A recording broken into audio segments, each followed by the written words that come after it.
అందరికీ నమస్తే. నా పేరు శ్రీకాంత్. ఫస్ట్ టైం మీరు మన ఛానల్ చూస్తుంటే సబ్స్క్రైబ్ చేస్తారని మనస్ఫూర్తిగా కోరుకుంటున్నా.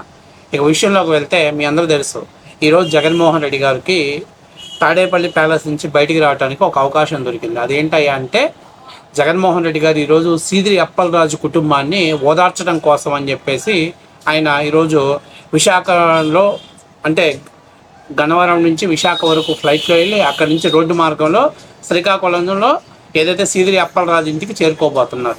సీదిరి అప్పలరాజు ఈ కార్యక్రమంలో దాదాపుగా వైఎస్ఆర్సీపీ కార్యకర్తలు పెద్ద ఎత్తున పోలీసులు ఆంక్షలన్నిటిని కూడా తుంగలో దొక్కేసి పోలీసులు ఇచ్చినటువంటి ఇన్స్ట్రక్షన్స్ని ఎక్కడా కూడా ఫాలో అవ్వకుండా పెద్ద ఎత్తున జన సమీకరణ చేయాల్సిన బాధ్యత వైసీపీ నాయకుల మీద పెట్టాడు జగన్మోహన్ రెడ్డి. దాని ఫలితంగానే ఇక పెద్ద ఎత్తున విశాఖ ఎక్కడ ఎయిర్పోర్ట్ నుంచి భారీ ఎత్తున జనాన్ని సమీకరించారు.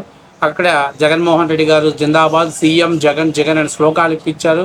ఆ స్లోగన్స్ నుంచి కొంచెం ముందుకెళ్ళిన తర్వాత ఇంకొంచెం ముందుకెళ్తే ఒక్కొక్క చోట ఒక్కొక్క కార్యకర్త చేత ఒక్కొక్క స్టైల్లో వాళ్ళు భోగాపురం ఎయిర్పోర్టుకి స్ఫూర్తిదాత మీరే, ఉత్తరాంధ్ర అభివృద్ధికి ఆయుపట్టు మీరే అని అట్లాగా వైసీపీ కార్యకర్తల చేత ప్లకార్డులు పట్టించారు. ఎక్కడికి వెళ్ళినా ఒకటే కామన్ డైలాగ్, సీఎం జగన్ అని చెప్పేసి. సో ఇప్పుడు తాజాగా వైసీపీ పార్టీకి సంబంధించినటువంటి ఒక మహిళ ఆమె మాట్లాడుతుంది. ఆమె ఏమంటుందంటే, జగన్మోహన్ రెడ్డి గారు మీరు చేస్తున్న పాదయాత్ర చాలా తప్పు, ఇది కరెక్ట్ కాదు, సీదిరి అప్పలరాజు కుటుంబాన్ని మీద ఓదార్చడం అనేది కరెక్ట్ కాదు, అసలు దీన్ని యాక్సెప్ట్ చేయకూడదు, మీకు మానవత్వం ఉంటే ఇలాంటి పనులు చేయకూడదని. ఇది నేను కాదు, వైఎస్ఆర్సీపీ పార్టీకి సంబంధించిన మహిళ మాట్లాడుతున్నారు. ఒకసారి ఆమె ఏం మాట్లాడుతున్నారు చూడండి. ఎందుకంటే ఈరోజు జగన్మోహన్ రెడ్డి గారు బయటికి రావడం కోసం అని చెప్పేసి ఏదో ఒక కార్యక్రమాన్ని వెయిట్ చేస్తున్న సమయంలో ఇలాంటి దాన్ని కూడా తీసుకొని ఆయన దీన్ని ఆ కుటుంబాన్ని ఓదార్చడానికి వెళ్తున్నాడు. అసలు జగన్మోహన్ రెడ్డి గారు ఏ కుటుంబాన్ని ఓదార్చాలి? ఎవరైతే బాధిత కుటుంబాలు ఉన్నారో ఆ కుటుంబాన్ని ఓదార్చాలి. కానీ జగన్మోహన్ రెడ్డి ఏం చేస్తున్నాడో దానిపైన వైసీపీ కార్యకర్త రియాక్షన్ ఏందో ఒకసారి చూడండి. ఓరి మీ దుంపలు దగ్గ ఏందంట, అప్పలరాజు గారి కొడుకు యాక్సిడెంట్ చేసి దాని గురించి నన్ను మాట్లాడమన్నారు. నా ఒపీనియన్ నేను ఆల్రెడీ చెప్పాను భయ్య, మళ్ళీ కూడా చెప్తున్నాను. I won't support such actions. ఎందుకంటే అవతల సైడ్ చనిపోయిన వాళ్ళు కూడా ప్రాణమే, అందులో వాళ్ళు చాలా పేద కుటుంబం నుంచి వచ్చిన వాళ్ళు. అలాంటి వాళ్ళని యాక్సిడెంట్ అయినా సరే కూడా మీరు వెళ్ళి వాళ్ళతో మాట్లాడి వాళ్ళకి కావాల్సినవి చేశారా? అయినా కూడా మీరు ఒక ప్రాణం అక్కడ పోయింది కాబట్టి దానికి బాధ్యత వహించాలి. యాక్సిడెంటే కదా అంటే, యాక్సిడెంట్ అయితే అక్కడ ఒక ప్రాణం పోలేదా ఏంటి? ప్రాణం పోయింది. డెఫినెట్ గా నేను 100% యాక్సిడెంట్ చేసిన వాళ్ళ సైడ్ అయితే నిలబడను. హ్యూమన్ బీయింగ్ గా మనం ఆలోచించాలి, హ్యుమానిటీతో ఎంపథెటిక్ గా కూడా ఆలోచించాలి. I stand with only the victim ఫ్యామిలీతోనే ఐఎమ్ విత్. అంతేగాని ఎక్స్ఎంఎల్ అయినంత మాత్రాన అప్పలరాజు గారి కొడుకుని వెనకేసుకొస్తాననుకుంటే మీరు పప్పులో కాలేసినట్టే. ఎందుకంటే మళ్ళీ చెప్తున్నా, I stand with the victim family. That is very clear. దీంట్లో పార్టీలకు అసలే సంబంధం లేదు, నాకు పార్టీలకు ఇంకంతకంటే సంబంధం లేదు భయ్యా. మీకు ఎందుకు అర్థమైతే లేదు? మాకేమన్నా నేను ఎక్కడన్నా పార్టీ జెండా వేసుకోవడం చూసినారా, లేకపోతే నాకేమైనా పార్టీలో మన పొజిషన్ ఉండడం చూసినారా? ఎట్లా మీరు అడుగుతున్నారు? ఐ ఆల్వేస్ స్టాండ్, నాకు ఏది కరెక్ట్ అనిపిస్తుందో దానికోసమే నిలబడతా. అండ్ ఈ అప్పలరాజు గారి యాక్సిడెంట్ ఇన్సిడెంట్ లో I will definitely stand with the victim family. అది ఆమె ఏమంటుంది, మనిషి అనేవాడు ఎవడైనా మనిషి పుట్టక పుడితే వాడు ఆలోచన చేయాల్సింది మానవత్వం ఉండాలి. అలాగే మానవత్వంతో పాటు విచక్షణారహితాన్ని కోల్పోయి మాట్లాడకూడదు, బుద్ధి జ్ఞానం ఉండి ప్రవర్తించాలి మనిషి అనేవాడు అని చెప్తుంది ఆమె. అంటే ఇంత హార్ష్గా చెప్పిన తర్వాత కూడా, సొంత పార్టీ కార్యకర్త చెప్పిన తర్వాత కూడా జగన్మోహన్ రెడ్డి గారు రాజకీయ సింపతి కోసం, రాజకీయంగా ఏదో ఇక్కడ తను బయటికి రావటం కోసం, నా జనం ఇంతమంది నా వెనకాల ఉన్నారని చూపించుకోవటం కోసం జగన్మోహన్ రెడ్డి పాదయాత్ర చేస్తున్నాడే కానీ, ఈ ఓదార్పు యాత్ర చేస్తున్నాడే కానీ దీని గుండా వైఎస్ఆర్సీపీ పార్టీకి మైనస్సే తప్ప నుంచి ప్లస్ వచ్చే ఛాన్స్ లేదు. ఇది వాస్తవ విషయం. ఇప్పుడు జగన్మోహన్ రెడ్డి అక్కడికి వెళ్ళి ఏం చెప్తాడు? ఏదో కుర్రాడు పొరపాటున తెలియక గుద్దేసి ఇంటికి వెళ్ళిపోయాడు. ఇంటికి వెళ్తే వాళ్ళ నాన్న పాపం కొడుకు మీద ఉన్న ప్రేమతోటి తప్పుడు సాక్ష్యాలు క్రియేట్ చేసి, నాలాగే కోడికత్తి కేసులో సీనుగారిని బలి చేసినట్టు సిద్ధార్థ అనేవాడిని బలి చేయాలని చూశారు. కాకపోతే ప్రభుత్వం అధికారంలో లేకపోవటం వల్ల ఈ బండారం బయటపడింది, అందుకని తల్లి కొడుకుల్ని ఇద్దరిని కూడా లోపల పెట్టారు, ఎంతవరకు కరెక్టు అని చెప్పేసి మాట్లాడతారా? అంటే మాట్లాడితే క్రైమ్ని ఎంకరేజ్ చేసినట్టు, అంతేకాకుండా సాక్ష్యాలు తారుమారు చేసినటువంటి వాడిని సపోర్ట్ చేసినట్టు అవుతుంది. అది జగన్మోహన్ రెడ్డి గారు కనీసం ఇది ఆలోచన ఉందా లేదా, ఇది కూడా దృష్టిలో పెట్టుకోకుండా నేను ఎక్కడికి వెళ్ళినా నాకు పొలిటికల్ మైలేజ్ కావాలి, నేను సీఎం కావాలి, నేను సీఎం అవుతానని ప్రజలు కోరుకుంటున్నారంటే ఆకాంక్ష ప్రజల్లో బలంగా ఉంది అని నిరూపించాలనే ఉద్దేశంతో ఈరోజు ఆయన విశాఖపట్నం నుంచి శ్రీకాకుళం వరకు ఆయన ఈరోజు మొత్తం పెద్ద ఎత్తున ప్రతి నియోజకవర్గంలో అడుగడుగున కార్యకర్తల్ని, అలాగే డబ్బులు ఇచ్చి పెయిడ్ ఆర్టిస్టులను తరలించి నాకు ఇంతమంది జనం వచ్చారు, నాకు ఇంతమంది జనం పోగయ్యారు, నా క్రేజ్ తగ్గలేదు, నా ఊపు తగ్గలేదని చెప్పి చూపించడం కోసమే ఆయన పెడుతున్నటువంటి ఇవన్నీ కూడా పెడుతున్నటువంటి ఇటువంటి పాదయాత్ర అనేది నేను చెప్తున్నటువంటి విషయం. కానీ రాష్ట్ర ప్రజలు చాలా స్మార్ట్గా ఉన్నారు, సోషల్ మీడియా ఈరోజు చాలా స్మార్ట్గా ఉంది. ఈయన సీదిరి అప్పలరాజు కుటుంబాన్ని సపోర్ట్ చేయడానికి సొంత వైసీపీ పార్టీ కార్యకర్తే దేకట్లేదంటే ఇక ప్రత్యర్థి పార్టీ వాళ్ళు అసలు యాక్సెప్ట్ చేసే పరిస్థితులు ఉన్నారా? నేను అడుగుతున్నా, ఏంటి సీదిరి అప్పలరాజుకి ఆయన వచ్చిన నష్టం ఏంటి? వాళ్ళ కొడుకు పోయాడు, 14 రోజులు జైల్లో ఉన్నా, నిన్న బెయిల్ మీద బయటకు వచ్చాడు. ఏమి నష్టం ఏంటి? వాళ్ళ కుటుంబానికి జరిగిన నష్టం ఏంటి? కానీ అవతల కుటుంబంలో బాధిత కుటుంబం పాపం రోడ్డును పడ్డారు, వాళ్ళ ఫ్యామిలీకి పెద్ద దిక్కైనటువంటి వాడు దిక్కు లేకుండా పోయారు. ఒక వృద్ధాప్య వయసులో ఉన్నటువంటి ఆసరాగా అవుతున్నటువంటి కొడుకు దూరం అయ్యాడు, తాళి కట్టి అన్నీ తానే అనుకొని వచ్చినటువంటి భార్యకు భర్త దూరం అయ్యాడు, తన బిడ్డ బుడిబుడి అడుగులతోటి వాడు ఎదగాలి, వాడికి అన్ని సపోర్ట్ కావాలి, ఆ సమయంలో తండ్రిగా ఉండాల్సినటువంటి తండ్రి దూరం అయ్యాడు. ఇంత అన్యాయం జరిగిన తర్వాత కూడా, అంత పేద కుటుంబానికి అన్యాయం చేసిన తర్వాత కూడా నేను మా పార్టీకి సంబంధించిన వాళ్ళకి నేను నిలబడతాను, వాళ్ళ కాడికి వెళ్తాను, వాళ్ళని ఓదార్స్తాను అంటే ఇంతకంటే దిక్కుమాలిన పని మానవత్వం ఉన్నవాడు ఎవడు? ఇంకా పచ్చిగా చెప్పాలంటే కడుపుకు అన్నం తిన్నవాడు ఎవడో కూడా ఇలాంటి పని చేయడు. కడుపుకు అన్నం కాకుండా ఇంకేమైనా ఏంటంటే వాళ్ళు అలాంటి పనులు చేస్తారు. దీనికి పైపెచ్చు వైసీపీ కార్యకర్తలు వేలాది మంది కార్యకర్తలను తరలించారు.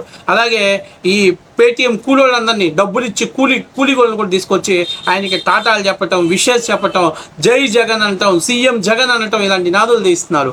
సిగ్గనిపించట్లేదా? ఏది మంచి, ఏది చెడు, ఏది చేస్తే మనకి పొలిటికల్గా ప్రజలు మనల్ని అర్థం చేసుకుంటారు. ఇవాళ డబ్బులు తీసుకొని మీకు జిందాబాదులు కొట్టిన వాళ్ళు రేపు ఖచ్చితంగా అరే ఇంత దుర్మార్గమా, ఇంత అన్యాయమా, బాధిత కుటుంబానికి న్యాయం చేయలేదు, అక్రమ కేసులు పెట్టిన వాడిని అని చెప్పేసి మాట్లాడుతున్నావు. బాధిత కుటుంబాలకు కనీసం న్యాయం కూడా చేయలేదు, వాళ్ళకి కాంపన్సేషన్ కూడా ఇవ్వలేదు, వీళ్ళతో మాట్లాడించలేదు. నేను అడుగుతున్నా జగన్మోహన్ రెడ్డిని, ఏం జగన్మోహన్ రెడ్డి గారు లాకప్ డెత్ అయినటువంటి సాయి కృష్ణకి 20 లక్షలు ఇచ్చావు, అట్లాగే ఇంకా ఎవరెవరికి డబ్బులు ఇచ్చావు, ఈ మధ్య మత్స్యకార కుటుంబాలకు కూడా ఇచ్చావని అంటున్నారు. సరే, అది నాకు తెలియదు, ఒకవేళ ఇచ్చావు అనుకుందాం. మరి నీ పార్టీ నాయకుడు కుమారుడు అత్యంత దారుణంగా చంపేసినటువంటి దానయ్య కుటుంబానికి డబ్బులు ఇవ్వటానికి నీకు వచ్చిన నష్టం ఏంటి? అంటే డబ్బులు ఇస్తే మేము క్రైమ్ చేశామని ప్రజలు ఒప్పుకుంటారు అని భయమా నీకు? ఆ భయంతో నువ్వు డబ్బులు ఇవ్వట్లేదా? ఈరోజు నువ్వు ఓదార్చాల్సింది సీదిరి అప్పలరాజు కుటుంబాన్ని కాదు, నువ్వు ఓదార్చాల్సింది దానయ్య కుటుంబాన్ని. మీకున్న రోడ్డును పడ్డ దానయ్య కుటుంబాన్ని ఓదార్చాలి. ఆయన భార్యకు భరోసా కల్పించాలి, ఆమె తల్లికి భరోసా కల్పించాలి, తన బిడ్డకి అవసరమైతే వైఎస్ఆర్సీపీ పార్టీ ఆఫీస్ నుంచి అన్ని విధాలుగా అండగా ఉంటుంది, వాడు చదువు బాధ్యతలు మేము తీసుకుంటాం అనేటువంటి భరోసా కల్పిస్తే పర్వాలేదురా, వాళ్ళ నాయకుడు తప్పు చేసినా జగన్మోహన్ రెడ్డి తప్పు చేయలేదు అనేటువంటి మెసేజ్ ప్రజల్లోకి వెళ్ళింది. కానీ ఇదేంటి ఇంత చండాలం ఏంటి? మా నాయకుడిని అరెస్ట్ చేశారు, మా నాయకుడిని కొడుకుని అరెస్ట్ చేశారు, వాళ్ళ కుటుంబం ఇబ్బందుల్లో ఉంది, వాళ్ళు నేను ఓదారుస్తున్నానంటే నువ్వు సొసైటీకి ఏం మెసేజ్ ఇస్తున్నావు? నువ్వు ఇచ్చేటువంటి విధానం సొంత నీ పార్టీ కార్యకర్తలే నిజంగా మానవత్వం ఉన్న వాళ్ళు ఎవరు కూడా యాక్సెప్ట్ చేయట్లేదు. మీరు ఆ అమ్మాయి నిన్నటిదాకా మీ పార్టీ కోసం పనిచేసింది, ఇప్పుడు నేను చెప్పినటువంటి వీడియోలు మీరు చెక్ చేసుకోండి, ఆమె వైఎస్ఆర్సీపీ పార్టీ కోసం పనిచేసింది. అలాంటి మహిళ కూడా ఏమంటుంది, మానవత్వం ఉన్నవాడు ఎవడు కూడా వాళ్ళకు సపోర్ట్ చేయడు, ఇందులో చట్ట ప్రకారం వాళ్ళకి శిక్ష పడాల్సిందే. కనీసం అట్లీస్ట్ ఆ కుటుంబానికి భరోసా కల్పించడంలో కూడా సీదిరి అప్పలరాజు కుటుంబం వైఫల్యం చెందింది. కనీసం బాధిత కుటుంబాలతో మాట్లాడటానికి కూడా సీదిరి అప్పలరాజు కుటుంబం ముందుకు అడుగులు వేయలేదంటే ఎంత ఏమంటారు దాన్ని, ఏమన్నారంటే పేదవాడు సచ్చాడు, వాడికి మనం ఏంటి మాట్లాడేదని ధైర్యమా? తప్పులు చేస్తే మా జగన్మోహన్ రెడ్డి మాకు సపోర్ట్ చేస్తాడు, అరెస్ట్ చేసి జైల్లో పెడితే మాకు ఎమ్మెల్యే టికెట్ ఇస్తారనేటువంటి కాన్ఫిడెన్స్తో మాట్లాడరా? సీదిరి అప్పలరాజు కొడుకు ఈరోజు 14 రోజులు జైల్లో ఉంటే వచ్చిన నష్టం ఏంటి? సీదిరి అప్పలరాజు జైల్లో ఉంటే వచ్చిన నష్టం ఏంటి? కానీ అవతల కుటుంబానికి కుటుంబం పెద్ద దూరం అయ్యాడు. మానవత్వం ఉండాలి కదా, కనీసం ఆలోచన ఉండాలి కదా. నువ్వు మాట్లాడుతున్న మతం మానవత్వం అంటే ఏది నీ మతం? ఎక్కడుంది నీ మతం? సీదిరి అప్పలరాజు ఇంట్లో తాకట్టు పెట్టి వచ్చావా నీ మతాన్ని? అంటే ఇంత దుర్మార్గమైనటువంటిది సిగ్గనిపించాలి వైసీపీ నాయకులకు. అక్కడికి ర్యాలీకి వెళ్ళినోడు సిగ్గు అనాలి. ఇప్పుడు పోయి సీదిరి అప్పలరాజు కుటుంబాన్ని ఏమని ఓదారుస్తాడు? పర్లేదు బాబు, నువ్వు బైక్లు వేసుకుని రోడ్డు మీద ఎవరు కనపడతావు గుద్దయ్యి వాళ్ళని చంపేయి, ఏం కాదు, కేసులు ఏం కావు, మహా అయితే 14 రోజులు జైల్లో పెడతాడు అంతే, అంతమించి ఏం లేదని చెప్తారా? ఇదేంటి జగన్మోహన్ రెడ్డి నీ పాదయాత్రలో? ఒక పాదయాత్రలోనేమో బెట్టింగ్లు పందెం కాసి డబ్బులు చెల్లించలేక ఆత్మహత్య చేసుకున్నాను ఓదారుస్తావు, ఒక పాదయాత్రలో రౌడీ షీటర్ను ఓదిస్తావు, నీ ఓదార్పు యాత్రలో ఒక యాక్సిడెంట్ చేసిన వాళ్ళని ఓదారుస్తావు. నాకు అర్థం కావట్లా, బాధిత కుటుంబాలను ఓదార్చకుండా బాధితులుగా అయినటువంటి వాళ్ళని ఓదారుస్తావేంటి? అంటే మీ పార్టీ వాడైతే వాడు ఏం తప్పు చేసినా నువ్వు వాడు సపోర్ట్ చేస్తావా? నీ సపోర్ట్ ఉంటుందని నేను మెసేజ్ ఇస్తున్నా. కనీసం మళ్ళీ దీనికి పైపెచ్చు విశాఖపట్నం నుంచి శ్రీకాకుళం దాకా బై రోడ్డు జగన్మోహన్ రెడ్డి. ఇది జగన్మోహన్ రెడ్డి గారు కనీసం విచక్షణ రహితం. కనీసం మీ పార్టీ నా కార్యకర్త చెప్తుంది, ఆమె చెప్పిన మాటలైనా వినండి. మానవత్వం మనకు ఉందని నిరూపించుకోండి. ఎట్లాగో అక్కడికి వెళ్ళారు కదా, అవసరమైతే ఆ కుటుంబాన్ని కూడా పిలిపించి మీ పార్టీ తరపున ఎంతో కొంత ఒక 10 లక్షలు 20 లక్షలు ఆర్థిక సహాయం చేసి మీరు రాజీ చేసే ప్రయత్నం చేయండి, తప్పులేదు. కానీ మీరు బాధిత కుటుంబాన్ని ఓదార్చకుండా, బాధిత కుటుంబాలకు న్యాయంగా నిలబడకుండా ఇంత దుర్మార్గమైనటువంటి పరిస్థితి. మా సీదిరి అప్పలరాజు బాధపడుతున్నాడు, మా సీదిరి అప్పలరాజు కొడుకుని జైల్లో పెట్టారు. ఏం మాట్లాడుతున్నావు? కొంచెమైనా నీ దగ్గర ఆలోచన ఉందా? మానవత్వం ఉందా? నువ్వు మనిషిగా కొంచెమైనా ఒకసారి ఆలోచన చేస్తావా? ఇలాంటి పనులు ఎవడైనా చేస్తాడా? కాబట్టి ఇది నేను అడగట్లా, స్వయాన వాళ్ళ పార్టీ కార్యకర్తే అడుగుతుంది. సీదిరి అప్పలరాజు కుటుంబానికి మనం ఇవ్వాల్సిన అవసరం లేదు భరోసా, భద్రత. మనం ఇవ్వాల్సింది బాధిత కుటుంబానికి ఇవ్వండి. వాళ్ళు మనుషులు, వాళ్ళు పేదవాళ్ళు, కనీసం కట్టిక పేదరికంలో ఉన్నారు, ఒక పూట తిని ఒక పూట తినలేని పరిస్థితిలో ఉన్నారు. అలాంటి కుటుంబానికి మనం అండగా నిలబడాలి. ఇవాళ పోయి సీదిరి అప్పలరాజు భార్యకి చెక్కిస్తాడేమో జగన్మోహన్ రెడ్డి, 1 కోటి రూపాయలు చెక్కిస్తాడేమో నష్టపరిహారం కింద. ఇచ్చిన ఆశ్చర్యపోవాల్సిన పల్లె. అది అంత దుర్మార్గమైనటువంటి ఆలోచనలు ఉన్నాడు జగన్మోహన్ రెడ్డి గారు. కాబట్టి మనసున్నవాడు ఎవడైనా, నిజంగానే అమ్మాయి చెప్పినట్టు మానవత్వం ఉన్న వాళ్ళు ఎవరైనా, లేకపోతే ఇంకా కడుపుకు అన్నం తినేవాడు ఎవడైనా కూడా సీదిరి అప్పలరాజు కుటుంబాన్ని అక్రమ కేసు అని అన్నాడు. అది సక్రమంగా జరిగినటువంటి కేసు అనేది 100కి 100% నిజం. అందులో ఎటువంటి రాజకీయ కక్ష లేదు. ఆయన మీద ఎలిగేషన్ చేశాడనో లేకపోతే అవినీతి చేశాడని ఎలిగేషన్తో అరెస్ట్ చేయలేదు. ఆయన కుమారుడు చేసినటువంటి పనికి ఆయన జైలుకి వెళ్ళాడు. అయినా కూడా మా జగన్మోహన్ రెడ్డికి ఇలాంటివన్నీ పట్టవు. బయటకు వచ్చామా, మైలేజ్ వచ్చిందా, మనం జనాన్ని సమీకరించామా, నాకు ఇంతమంది జనం ఉన్నారని సోషల్ మీడియాలో డప్పు కొట్టుకున్నామా? గ్రౌండ్ లెవెల్ రియాలిటీ అనేది జగన్మోహన్ రెడ్డికి అవసరం లేదు.